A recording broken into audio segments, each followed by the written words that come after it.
नमस्कार दोस्तों, stock market studies में फिर से एक बार आपको बहुत-बहुत स्वागत है।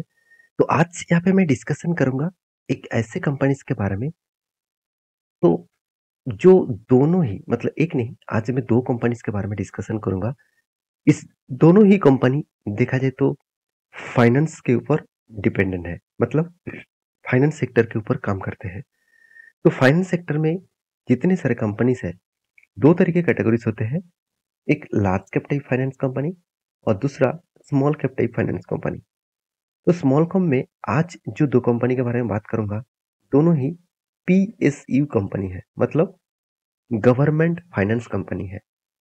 तो उस सेक्टर में कंपनी जिस सेक्टर में काम करते हैं, उस सेक्टर में जितना भी फाइनेंस हो, तो सारे फायदा उस कंपनी को मिल जाता है। तो चलो देख लेते हैं आज के 2 कंपनीज़ के बारे में, 2 कंपनी कौन-सा है। पहले बता दूँ, एक कंपनी है रेलवे डिपार्टमेंट में और दूसरा कंपनी है पावर सेक्टर के ऊपर।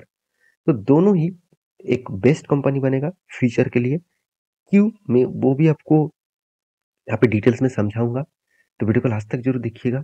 और अभी तक आपने इस चैनल को सब्सक्राइब नहीं किया तो ज़रूर कर लीजिएगा, क्योंकि आपको daily basis stock market information, update, news इसी चैनल के माध्यम से मिलता रहेंगे। तो चलो देख लेते हैं आज के स्टॉक के डिटेल्स के बारे में। तो सबसे पहली बात, कंपनी कौन-सा है, उसको दिखाने से पहले मैं एक चीज़ बता दूँ, फाइनेंस इंडस्ट्रीज़ में इन्वेस्ट करना थोड़ा-सा जोखिम भी है और थोड़ा-सा फ़ायदेमंद भी है।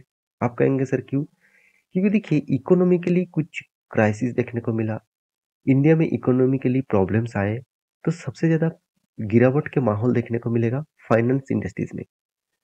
और इकोनॉमिकली अगर स्ट्रॉन्गनेस थोड़ा-सा देखने को मिलता है, तो सबसे ज़्यादा फ़ायदा मिलेगा किसमें?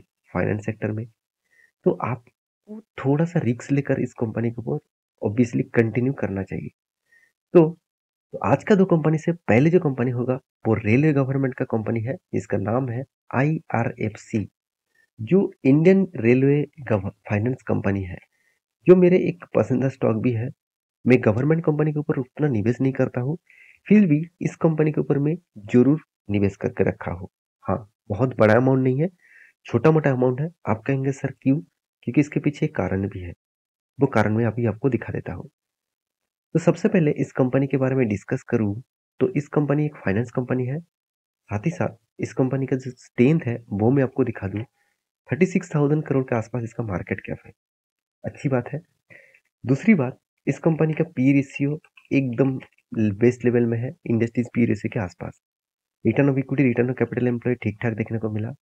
हाँ, आप कहेंगे सर कर्जा बहुत ज़्यादा है। फाइनेंस कंपनी है, वो कर्जा लेकर ही काम करेगा, तो इसलिए कर्जे को मत देखिए, उसका इनकम देखिए। कर्जा देने के बाद भी हाथ में कितना इनकम आ रहा है? 6,000 करोड़ का। मतलब इंटरेस्ट तो उसको बहुत ज़्यादा पे करना पड़ रहा है। उस इंटरेस्ट को पे करने के बाद भी 6,000 करोड़ का उसको कर्जा पेमेंट करना पड़ रहा है। तो ये अच्छी बात है कोई भी कंपनीज़ के लिए।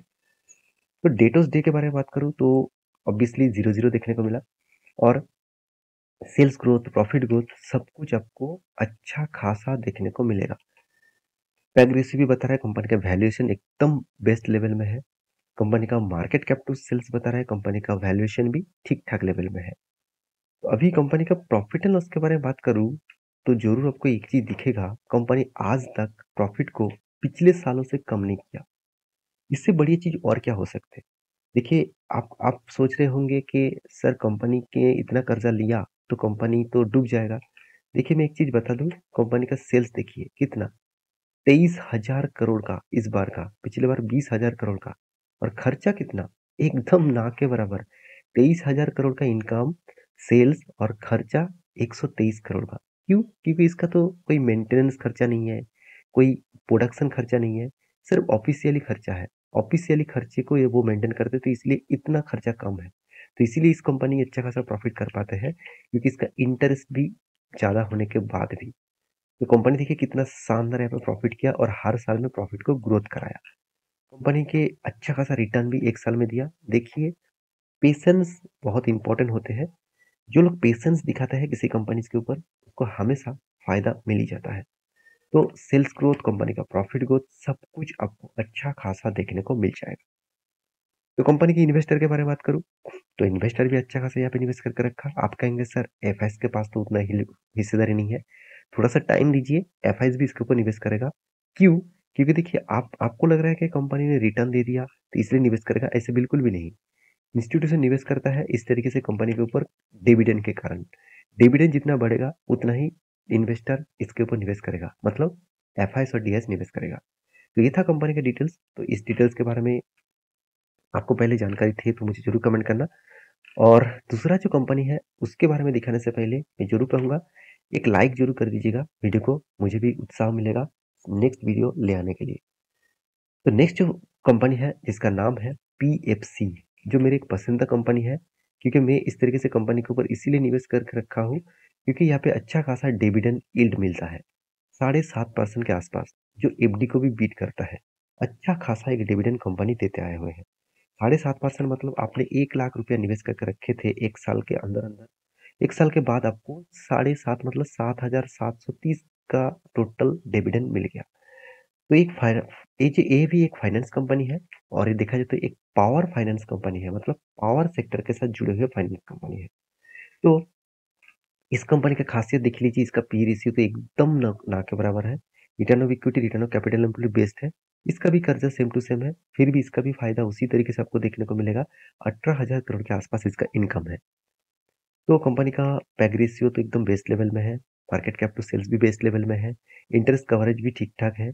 सेल्स ग्रोथ, प्रॉफिट ग्रोथ थोड़ा सा वीक है। तो फिर भी मैं एक चीज आपको दिखा दूं, कंपनी देखिए market cap to sale 40,000 crore है, और कंपनी का एंटरप्राइज वैल्यू 7 लाख करोड़ है। इसका मतलब कंपनी खुद के कंपनी से कई गुना ज्यादा दूसरे कंपनी के ऊपर निवेश करके रखा है। तो जहां से कंपनी को एक एक्स्ट्रा इनकम आते हैं। प्रॉफिट एंड लॉस के बारे में बात करूं, आप देखेंगे कंपनी का रेवेन्यूज, मतलब कंपनी का जो रेवेन्यू जनरेट हो रहा है कितना, 76,000 करोड़ इस बार रेवेन्यू जनरेट किया। इंटरेस्ट कितना देना पड़ा, 44,000 करोड़, और एक्सपेंस कितना, ओनली 8,000 करोड़। तो यही खासियत है कंपनी का। आधा से इनकम भी कंपनी कर रहा है, साथ ही साथ कंपनी का डेप्रिसिएशन एक्सपेंस भी यहाँ पे है। तो सब कुछ जोड़कर कंपनी जो प्रॉफिट एंड लॉस दिखा रहा है, कंपनी धमाका जैसा परफॉर्मेंस कर रहा है। हर साल में कंपनी का प्रॉफिट ग्रोथ बढ़ते चले जा रहे हैं।